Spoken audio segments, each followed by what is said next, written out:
Som. Bom dia, amados irmãos. É um prazer estar com vocês nesse dia e eu quero saudá-los na graça e na paz do Senhor. Bom, eu conheço alguns de vocês, outros não. Graças a Deus a igreja tem crescido, pessoas têm chegado e têm se aproximado da palavra do Senhor nesse lugar e eu fico muito feliz com isso. Nós estamos lá no Olho d'Água já há um ano, fizemos um ano no mês passado, 1º de maio do mês passado, e nós estamos caminhando também com a graça do Senhor, de acordo com a vontade do Senhor, e como dizem Atos, à medida que Deus deseja, Ele vai acrescentando aqueles que Ele mesmo escolhe para fazerem parte da sua família.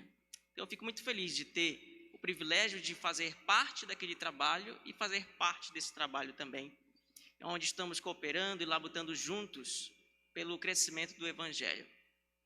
Nessa manhã eu queria trazer uma palavra para os irmãos que nós temos estudado lá na nossa igreja, lá no Olho d'Água. A falar a verdade é um resumo do que nós temos estudado lá.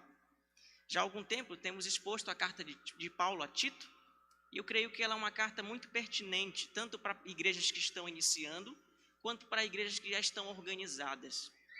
Penso que é onde Paulo deixa algumas orientações muito importantes para aprendermos sobre o que é a igreja e como organizar a igreja, como servir melhor na igreja e como as coisas devem ser na igreja e como os membros da igreja devem proceder, tanto dentro da igreja quanto fora da igreja. Por isso eu quero convidá-los a abrirem suas Bíblias lá em Tito. Nós vamos ler apenas o verso 1. Tito, capítulo 1, verso 1.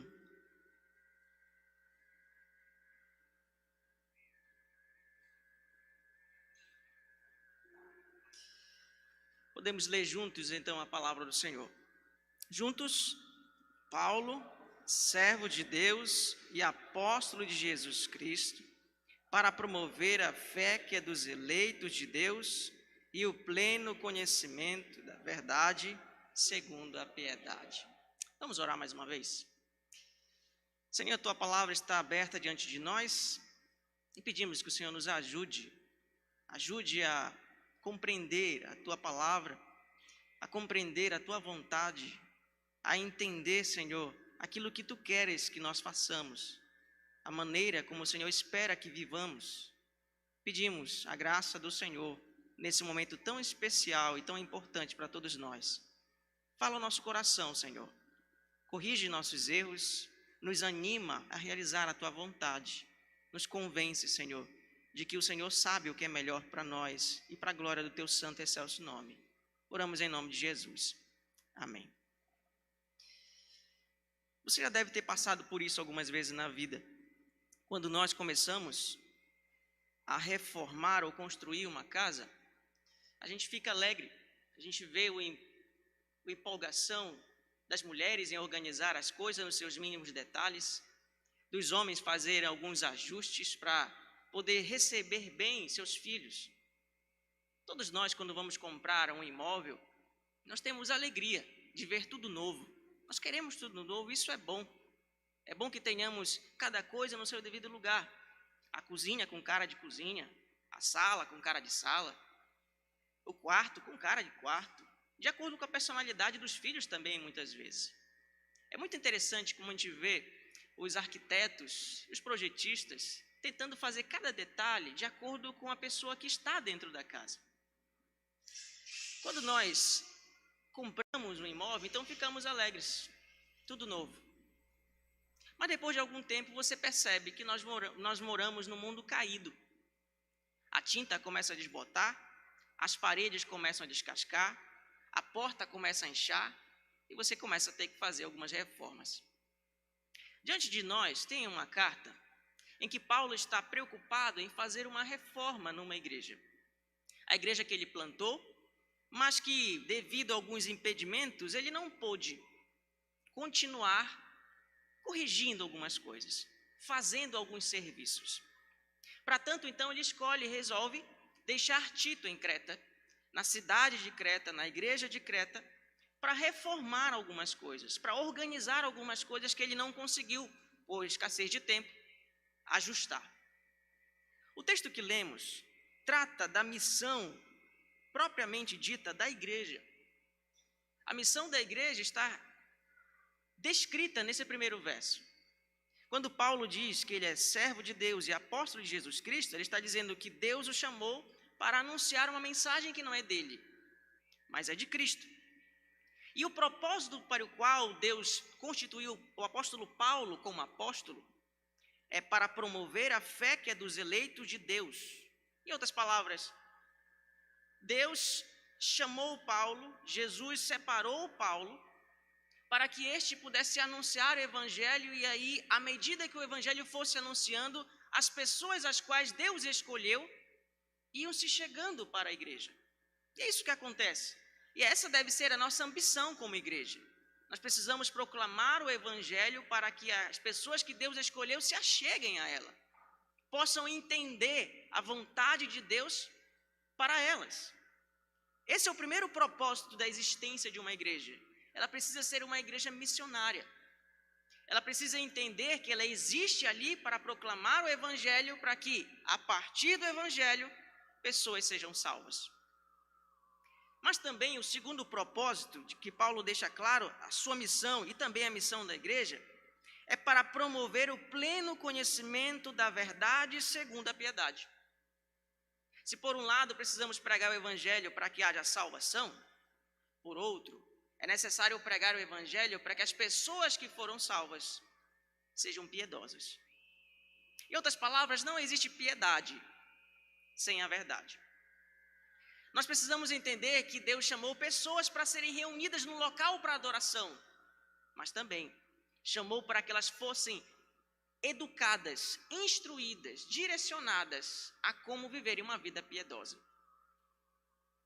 Diante disso, irmãos, Paulo escreve então essa carta para Tito, dando recomendações do que ele deve fazer para que essa igreja que surgiu possa ser organizada, possa ser ajustada ou reformada. Por isso eu pensei com os irmãos no seguinte tema, fazendo uma pergunta, de acordo com o nosso tema, como Deus reforma a sua igreja? Essa é a pergunta que Paulo vai responder na carta a Tito. E ele faz isso em 3 momentos. Ele faz isso no capítulo 1, quando ele diz para Tito que ele deve estabelecer uma liderança. Em outras palavras, então Deus reforma a sua igreja a partir de uma boa liderança. Em segundo lugar, no capítulo 2, Paulo também escreve a Tito que nessa igreja que deve ser reformada por Deus, deve haver discipulado de cada membro. E no capítulo 3, Paulo também mostra que Deus reforma a sua igreja através da vida ética de cada cristão. É sobre isso que eu quero falar com vocês nessa manhã, e eu vou falar de forma bem breve. Há muitas coisas que eu resumi, que eu não consegui colocar aqui por questão do tempo, mas eu resolvi destacar algumas verdades que são importantíssimas para a nossa vida. A primeira parte, então, que é do capítulo 1, do verso 1 até o verso 16, nós encontramos do 1 a 4, Paulo saudando a Tito e dizendo, prega o evangelho, esse evangelho do Senhor Jesus, que foi prometido antes da fundação do mundo, que Deus estabeleceu e manifestou através da pregação, prega esse evangelho. Mas a partir do verso 5 até o verso 9, ele diz, olha o verso 5, por esta causa te deixei em Creta para que pusesse em ordem as coisas restantes, bem como em cada cidade constituísse presbíteros, conforme te prescrevi. E aí ele segue com uma série de orientações em relação ao caráter do presbítero, que ele seja marido de uma só mulher, que ele eduque seus filhos, que ele tenha uma boa conduta, e no verso 9, que ele seja pegado à palavra fiel, que é segundo a doutrina, de modo que tenha poder ou habilidade, tanto para exortar pelo reto ensino, como para convencer os que o contradizem. Em outras palavras, irmãos, eu posso perceber aqui que nessa constituição dessa igreja, ou nessa reforma dessa igreja, há uma verdade muito importante que eu quero compartilhar com vocês. E a primeira delas é essa: há igrejas que foram organizadas, mas podem estar fora da organização estabelecida por Deus. Esse é um ponto muito importante, porque a igreja de Creta já era igreja, mas ela precisava ser organizada. Mas não de qualquer forma, não de qualquer jeito, não de acordo com o perfil do líder, não de acordo com a vontade de um presbítero ou de outro, mas de acordo com as orientações de Deus. Veja, irmãos, é assim. Como dono da casa, nós decidimos como organizar a casa, não é verdade? Quando você chega visitando alguém, você não chega dizendo assim, tira esse objeto daqui, coloca ali, que eu acho que fica bem melhor. Então você pode tirar esse quadro ficou feio nessa parede. Você pode colocar naquela, que eu acho que vai ficar melhor. Ou então esse quadro não é bom para ficar aqui. Obviamente que a gente não faz isso, não é verdade? A gente chega, olha, admira, discorda de alguma coisa internamente, mas a casa é do dono, não é minha. Na igreja de Deus é assim também. Quem é o dono da casa? É o Senhor. Quem deve dizer aonde os objetos devem estar dispostos? É o Senhor. Então Paulo começa a dizer para Tito que ele precisa estabelecer presbíteros para que estes estabeleçam a vontade de Deus para o povo de Deus. Em outras palavras, irmãos, essa igreja estava organizada, por um lado, mas por outro, estava desorganizada. E para organizar uma igreja, nada mais útil e necessário do que o estabelecimento de líderes, presbíteros. E veja que tem pessoas que discordam disso, principalmente hoje. Há pessoas que não concordam que uma igreja deve ter liderança. Tem muitas dessas pessoas que estão em casa, muitas vezes, assistindo o culto online, porque não querem mais se congregar, por não desejarem se submeter à liderança de uma igreja. Porque acham que líderes são homens e homens falhos. É verdade. Mas ao mesmo tempo que são homens falhos, são homens estabelecidos por Deus para administrar a igreja. Em outras palavras, quem lidera a igreja é o Senhor. E Ele faz isso através de homens falhos como nós. Liderança, organização e hierarquia existe não porque nós escolhemos, mas porque o Senhor estabeleceu isso. É vontade dele que exista sim uma liderança na qual todos os membros devem respeito. É necessário que haja isso, mas não é uma liderança constituída por uma pessoa só. Quando Paulo escreve essa carta, ele está dizendo que ele precisa, essa igreja precisa ter presbíteros. E o que um presbítero faz? Olha o verso 7. Porque é indispensável que o bispo seja irrepreensível como despenseiro de Deus. Peraí, no verso 5, Paulo usa a palavra presbítero. E para o mesmo grupo de pessoas, no verso 7, usa a palavra bispo. A palavra bispo era usada para fazer referência a médico. Quando um médico ia supervisionar um paciente, não é isso que acontece no Socorrão, no São Domingos? O médico não vai passando de apartamento em apartamento, de alojamento em alojamento, para poder olhar o prontuário e dizer e checar como o doente está, que remédio passar. Essa palavra surge daí. A palavra bispo significa supervisor, visitador. Em outras palavras, Paulo está dizendo que presbíteros são pastores. Eles visitam, eles supervisionam, eles estão juntos, aconselham, eles instruem, corrigem, eles vivem juntos com os membros da igreja. É assim que Deus quer que a sua igreja seja reformada. Amados irmãos, se nós formos ter noção de como seria o caos no São Domingos se houvesse apenas um pastor, um médico, você imaginou? O tamanho daquele hospital com um médico apenas. Imagina só, com uma especialidade. Imagina se ele fosse oftalmologista, especialista em olhos, mas ele vai consultar e checar alguém que quebrou um braço. É óbvio que um homem sozinho não dá conta de tudo isso. Por quê?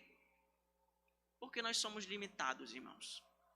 E Deus quer que a liderança pastoral, e Deus quer que os presbíteros pastoreiem conjuntamente, e não apenas um pastoreando. Por isso a igreja presbiteriana ela não é organizada sem que tenha, no mínimo, 2 presbíteros e um pastor. Existe o presbítero regente, de acordo com a nossa nomenclatura, e existe o presbítero docente, que é aquele que ensina. Nós aqui, por exemplo, o pastor Antônio, o pastor Anuassi, o pastor Emílio, somos pastores docentes, porque nós estudamos um pouco mais para nos dedicar mais ao ensino. Os demais estudam também, mas eles se dedicam um pouco mais à administração. Mas ambos, todos nós temos a mesma obrigação de ensinar, pastorear, visitar, aconselhar, de acordo com a proporção que o Senhor dá a cada um. É assim que Deus quer.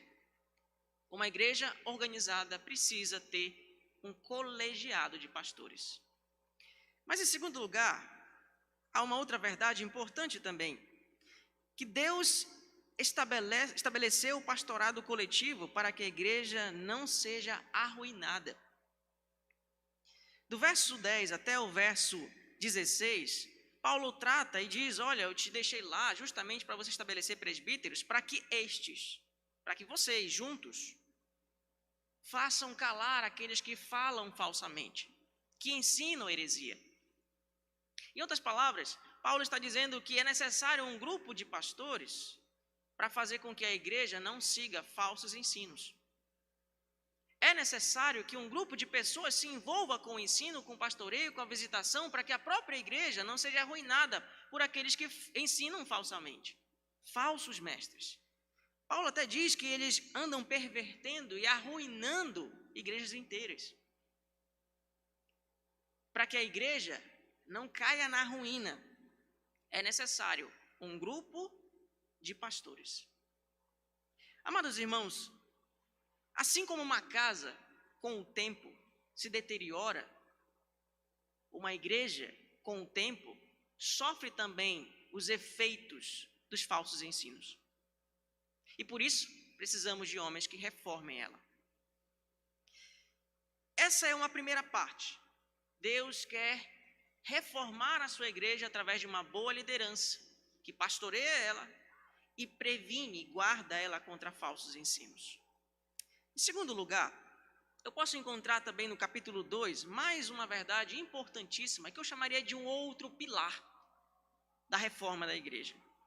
No capítulo 2 nós vamos encontrar a seguinte verdade, que Deus reforma a sua igreja através do discipulado de cada membro. No capítulo 2, Paulo começa dizendo para Tito que ele deve falar o que convém a sã doutrina. E o que convém a sã doutrina? Aos homens, verso 2 do capítulo 2 ele diz, aos homens idosos que sejam temperantes, respeitáveis, sensatos, sadios na fé, no amor, na constância.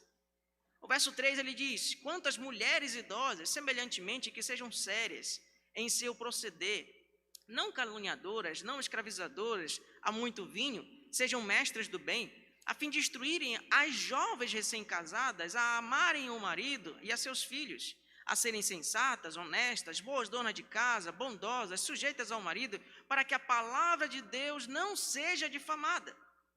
Quanto aos moços, de igual modo, exorta-os, para que em todas as coisas sejam criteriosos. Ora, irmãos, uma coisa muito importante nesse trecho que lemos é que Paulo mostra que o discipulado, o ensino, a exortação, o viver uma vida exemplar, a condução, não é só tarefa dos pastores. É também tarefa dos cristãos. E nessa conta aqui, Paulo está dizendo que é importante que cristãos mais experientes ensinem cristãos menos experientes. Em outras palavras, a verdade que nós encontramos aqui é esta. O discipulado conjunto e contínuo de e por todos os membros é uma das marcas de uma igreja organizada por Deus. Ela tem, melhor dizendo, 9 anos de membra de igreja presbiteriana. 9 anos. E até 2 meses atrás, ela ainda fazia o sinal da cruz, quando orava. Essa é a história de uma irmã presbiteriana, que passou 9 anos numa igreja presbiteriana, mas que isso revela os efeitos da falta do discipulado. Quantos de nós não estamos na igreja e nós viemos no culto, domingo de manhã, domingo à noite, quinta, mas muita coisa da nossa vida não foi modificada? Por que isso não acontece somente no púlpito? Por que Deus não usa somente o púlpito para fazer com que as arestas da nossa vida sejam corrigidas? Porque Ele estabeleceu que o discipulado e o ensino deve ser conjunto. A missão dada aos presbíteros é a mesma missão dada a todo crente. O que nós lemos lá em Mateus 28? Ide por todo mundo, pregar o evangelho a toda criatura. O que nós encontramos na missão da igreja? Fazei discípulos. Se por um lado precisamos pregar o evangelho, por outro precisamos fazer discípulos. Você consegue contar nos dedos da sua mão direita quantos discípulos você já fez durante toda a sua vida de crente? Muitos cristãos não conseguem fazer isso. Veja, o que eu estou tentando trazer para vocês é que Deus quer reformar a igreja através de vocês, através de cada membro. E cada membro, quando é inserido no corpo de Cristo, recebe a responsabilidade de instruir a outros.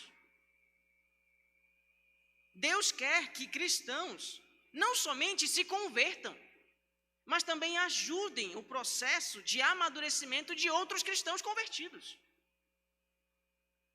Deus quer usar você para reformar a igreja. Na igreja ninguém é passivo, todo mundo é ativo.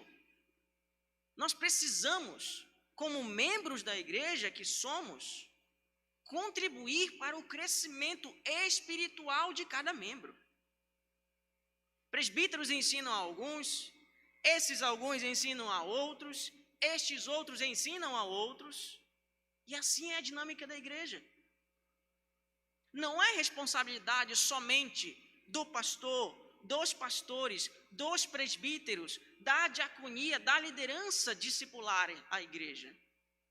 É responsabilidade de cada cristão que se tornou cristão, agora tem sobre ele essa responsabilidade, esse privilégio. Deus quer usar cada membro no discipulado de sua própria igreja. Amados irmãos, nós precisamos entender que todas as vezes que nós nos omitimos desse serviço, alguém sofre. Quando nós, como cristãos, não discipulamos pessoas, casamentos são arruinados, filhos se rebelam contra pais, pessoas são envolvidas com falsos ensinos, a moral de muitos irmãos da igreja vai de mal a pior, a santidade da igreja é corroída, e a culpa não é dos pastores, é de cada cristão. Quando nós não abraçamos esse ministério que foi dado por Deus a todos nós, alguém sofre. Quantos de nós não gostaríamos de ser cuidados por alguém? Quando tivéssemos dificuldade no casamento, alguém ir lá aconselhar a gente. Quando tivéssemos enfermos, alguém ir lá orar por nós. E sabe de quem é essa função? De todos nós. Todos nós precisamos entender que Deus quer usar nós como ferramentas para que a própria igreja amadureça. Mas também aqui eu vejo uma outra verdade a partir do verso 11 ao verso 15. Não é simplesmente chegar e conversar com a pessoa e aconselhá-la. É necessário aconselhar baseado no Evangelho. Do verso 11 ao verso 15, Paulo vai tratar disso. Porquanto a graça de Deus se manifestou salvador a todos os homens, educando-nos para que, renegado a impiedade e as paixões mundanas, vivamos no presente século sensata, justa e piedosamente, aguardando a bendita esperança da manifestação da glória de nosso grande Deus e Salvador, Jesus Cristo. Ele se deu por nós, a fim de remir-nos de toda iniquidade e purificar para si mesmo um povo exclusivamente seu, zeloso de boas obras. O conteúdo do discipulado, então, irmãos, é o que vemos aqui. Essa segunda verdade que eu posso encontrar nesse capítulo. O discipulado é marcado pela mensagem do sacrifício de Jesus que gera a santidade em cada membro. Uma vez eu fui visitar uma senhora e ela estava com um câncer na garganta. E ela estava muito feliz. Ela disse, pastor, eu estou muito feliz, muito alegre. Eu estranhei, né? Porque ela estava com câncer, toda debilitada, magra, não podendo comer direito. E eu estou muito feliz. E disse, que bom que você está feliz. Que surpresa, né? Ainda bem que você está feliz. Mas por que você está tão feliz? Não, porque veio um grupo de irmãos de uma outra igreja me visitar aqui. E elas disseram que Deus tinha falado para elas que eu ia ser curado dessa enfermidade. Glória a Deus. Amém, pastor? Essa foi uma das perguntas mais difíceis para mim na vida. Porque ao mesmo tempo que eu desejei a cura dela, eu não podia dizer que Deus tinha determinado isso. Depois de um mês ela faleceu. Mas antes dela falecer, nesse mesmo dia, eu disse, minha irmã, eu não posso prometer isso para você. Eu não posso prometer para você que Deus tem um compromisso de curar você dessa enfermidade. Ele tem poder para isso e nós vamos orar por isso. Mas eu não posso dar garantia disso. Mas uma coisa eu posso. Eu posso dizer para você que mesmo com enfermidade ou com saúde, na vida ou na morte, Jesus estará com você. E isso é suficiente para lhe trazer conforto. Porque nós não precisamos de uma saúde estável para estarmos alegres. Nós precisamos de Cristo durante a enfermidade. Essa é a promessa que o Senhor nos deu, que todos os dias Ele estaria conosco até a consumação dos séculos. Isso eu posso prometer. É o Senhor que nos acompanha, a graça de Deus se manifesta salvadora a todos os homens e vai nos educando durante esse processo todo de vida que temos, a viver em santidade para Ele. Amados irmãos, não basta apenas visitar pessoas, não basta apenas aconselhar pessoas. Nós precisamos visitar e aconselhar com as Escrituras e não com o nosso senso de positivismo. No discipulado, nós precisamos entender que temos o compromisso de entregar uma mensagem, não é a nossa, mas é a do Senhor. Essa é a tarefa que temos. E é assim que Deus vai aparando as arestas de cada pessoa, aparando as arestas da sua igreja. Mas em terceiro lugar, no terceiro capítulo, eu posso encontrar também mais uma parte dessa mensagem de Paulo a Tito. Como é que Deus reforma a sua igreja? Em terceiro lugar, Ele reforma a sua igreja através da vida ética de cada cristão. E nisso eu posso destacar, principalmente do verso 1 a 8, que todos os cristãos precisam se envolver e contribuir com a sociedade para refletir o evangelho da graça de Deus. Deixa eu mostrar para você de onde foi que eu tirei isso. Verso 1 diz, lembra-lhes, isso significa dizer que Paulo já tinha dito isso, que se sujeitem aos que governam, as autoridades. A autoridade da época de Paulo, que ele está escrevendo essa carta, era Nero. Você conheceu a história de Nero? Nero foi um dos governantes e imperadores mais hostis da história romana. Conta-se a história de que Nero resolveu, acordou um dia, vou destruir a Roma para eu reformar ela. Dizem que ele mandou tacar fogo em Roma e grande parte da cidade foi destruída. Depois disso, o povo começou a se rebelar contra ele e ele começou a culpar os cristãos, dizendo que os cristãos que foram responsáveis pelo incêndio. Porque os cristãos tinham outro senhor, que não era Nero, que não era o imperador, eram rebeldes. Eles cultuavam um tal de Jesus Cristo, o Messias, o Rei. Botou a culpa nos cristãos e muitos cristãos foram mortos. E Paulo escreve essa carta, então, para Tito, dizendo para os cretenses, se submetam às suas autoridades. Que moral Nero tinha para ser respeitado? Nenhuma. Mas por causa do Senhor, precisamos respeitar. Isso quer dizer que enquanto as ordens de um imperador, de um governo não contrariar as ordens do nosso Senhor, nós devemos obediência a Ele. E obviamente, quando contrariar, devemos obedecer ao Senhor e não aos governantes. Mas isso mostra também um ponto muito importante, porque nós mesmo sendo cristãos, cidadãos do lar celestial, nós ainda estamos na terra e precisamos nos envolver com as coisas na terra. O restante do verso diz, olha, sejam obedientes, sejam prontos para toda boa obra, não difamem a ninguém, não sejam altercadores, mas cordatos, dando prova de cortesia para com todos os homens. O que Paulo está dizendo é, você deve submissão às autoridades, e isso demonstra então a vida nova que você tem em Cristo, mas também você deve se envolver com a sociedade. Você deve se envolver com as pessoas não cristãs. Para falar a verdade, essa é a nossa missão. Nós não somos do mundo, mas estamos no mundo. E precisamos nos envolver com as pessoas do mundo para quê? Para pregar o Evangelho. Nós não somos isolacionistas, não somos monges. Nossa amplitude de relacionamento não se limita, não deve se limitar apenas às pessoas evangélicas. Não. Ao mesmo tempo que nos envolvemos com os da família da fé, precisamos nos envolver também com pessoas que não fazem parte dessa família, a fim de que possamos demonstrar a beleza do Evangelho que um dia nos tirou daqui e nos trouxe para cá. Eu fico pensando que muitos de nós, às vezes, no nosso ciclo de amizade, só há pessoas evangélicas.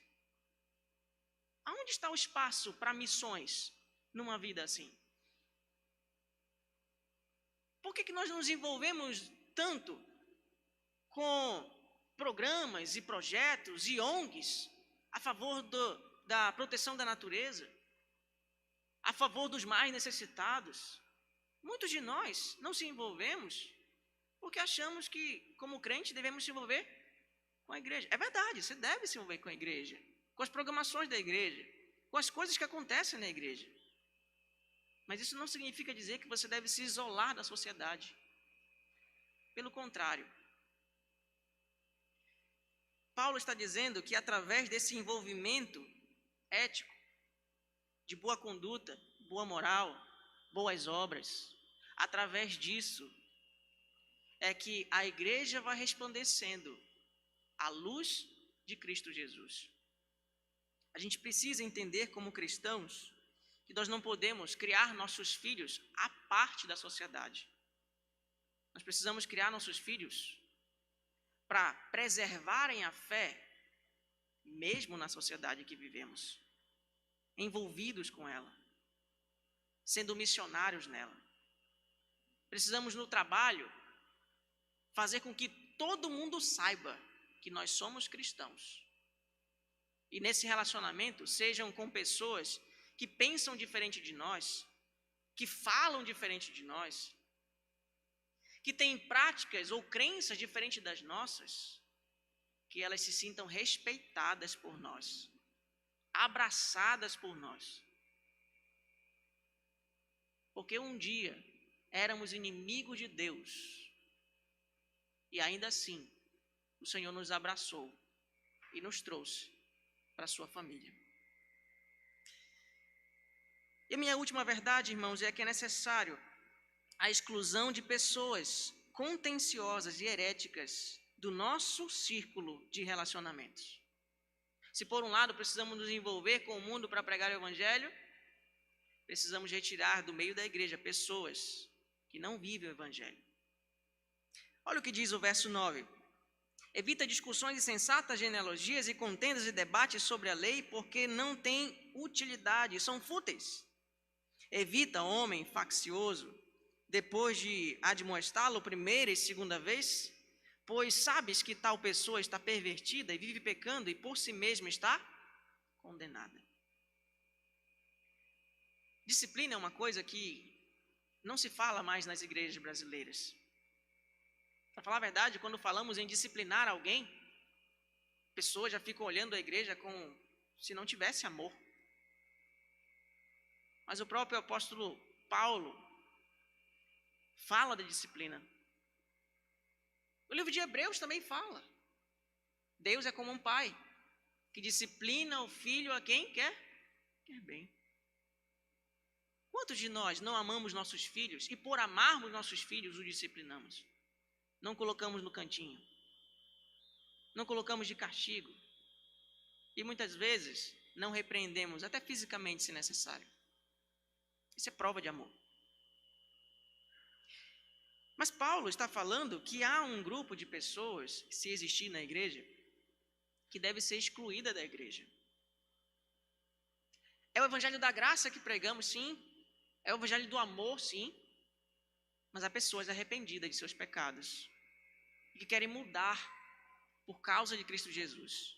A essas pessoas, a igreja está de braços abertos. Mas há pessoas que entram na igreja e querem ensinar outro ensinamento fora do evangelho, ou que vivem uma conduta que não expressa uma vida cristã. Nós precisamos dizer: as nossas portas estão abertas para você voltar a hora que você quiser. Mas enquanto a vida continuar desse jeito, não dá para você ficar. Deus quer reformar, então, a igreja através desses 3 pilares. Através desses três instrumentos: boa liderança, discipulado de todos e uma vida ética. 3 coisas. Quando nós olhamos para uma igreja, como identificar se ela é uma igreja saudável?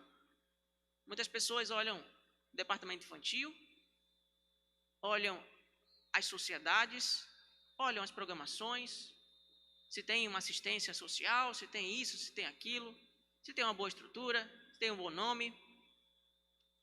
Mas eis aqui algumas marcas de uma igreja saudável. É uma igreja que tem pastores pastoreando a igreja. É uma igreja que tem discípulos discipulando os demais.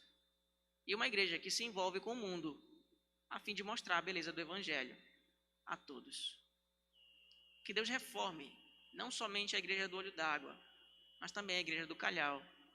E cada igreja do Senhor que se reúne, seja em São Luís, seja no Maranhão, no Brasil ou no mundo. Essa deve ser a nossa oração.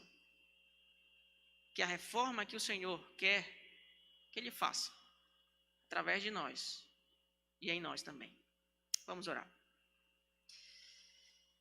Senhor, nós te bendizemos, Senhor, pedindo de Tua graça, de Tua misericórdia para reformar a nossa vida. Se diante de tudo que lemos, algum pecado foi identificado na nossa vida, te peço perdão. Perdão pelas vezes que somos negligentes como líderes, pelas vezes que somos negligentes como discípulos e pelas vezes que nós também deixamos de expressar a Tua glória no mundo caído. Conceda-nos misericórdia, Senhor, perdão de nossos pecados, mas não somente perdão. Nos ajuda, Senhor, nos treine, como diz a Tua palavra, que a Tua graça nos treine, nos eduque a renegar essa impiedade e viver vida sensata, justa e piedosa para a Tua glória. Ajuda-nos então, Senhor, a reconhecer as nossas faltas e ao mesmo tempo também a viver cada vez mais e melhor por amor a Ti. Que a Tua igreja cresça, evolua e seja organizada de acordo com a Tua vontade. Que ela esteja em constante reforma, para que ela expresse cada vez mais a luz do Senhor nesse mundo de trevas. Oramos em nome de Jesus Cristo. Amém.